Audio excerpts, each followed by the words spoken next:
Elise Hart, a 32-year-old novelist, moves into a quiet suburban cul-de-sac after a messy divorce.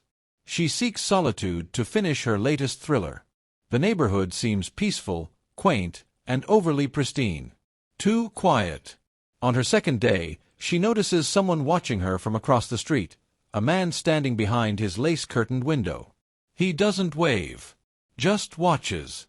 The man eventually introduces himself as Daniel Reed, mid-40s, reserved, polite but unsettling.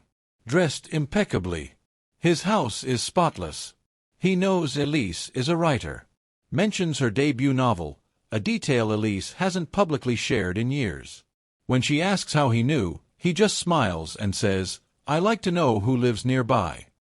Elise begins noticing strange, subtle intrusions in her life. A character in her unfinished novel has the same name as Daniel's deceased sister, a fact he mentions casually.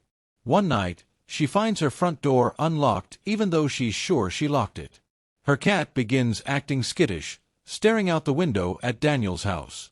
Daniel leaves her a bottle of wine on her porch, her exact favorite brand, imported, rare. Elise confides in her editor, Lauren, who suggests a background check. Elise does some digging. Finds no online trace of Daniel Reed, no social, no phone records. Property records show the house belongs to a Marjorie Crane, deceased 5 years ago.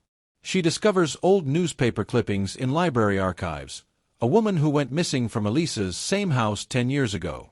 The lead suspect, her quiet, well-dressed neighbor, Daniel.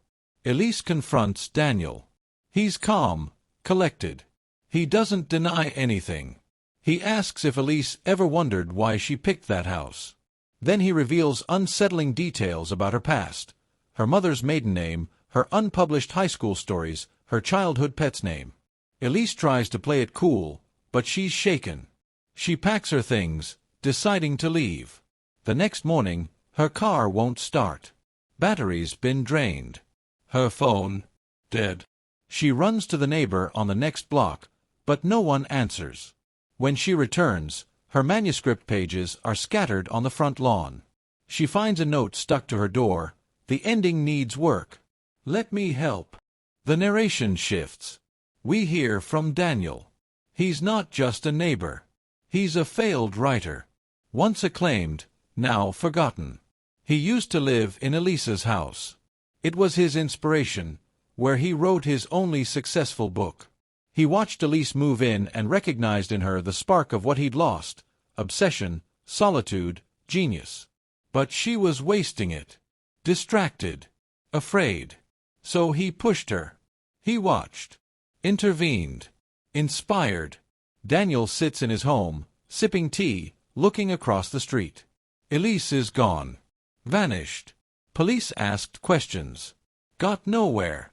But Daniel has her manuscript now. He's been rewriting it, perfecting it. A knock at the door. A woman stands there, nervous, young. A new neighbor. Hi, I just moved in across the street. I think you used to live there. Daniel smiles. Would you like some wine?